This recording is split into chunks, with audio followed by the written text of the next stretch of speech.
মায়ের বদদোয়া আমাকে কাবা ঘরের ইমাম বানিয়েছে।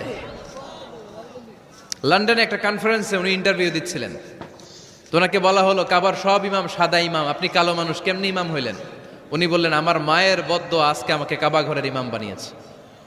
উনি বললেন আমি ছোট্টবেলা অনেক বদের হাট দিছিলাম, আমার মতো দুষ্ট আমার এলাকায় কোনো ছেলে ছিল না।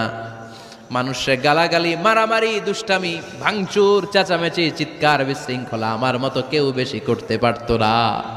কিন্তু আমার মা ছিল অনেক বড় আল্লাহওয়ালা।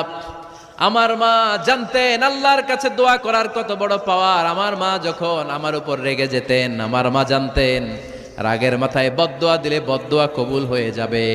এজন্য যখনই আমি বেশি দুষ্টামি শুরু করে দিতাম, আমার মা রেগে আমারে বদদোয়া দিয়ে বলতেন আল্লাহ তোরে হেদায়েত দেখ, আল্লাহ তোরে কাবা ঘরের ইমাম বানায় দে। মা যখন রেগে যেতেন, রেগে মেগে উনি সব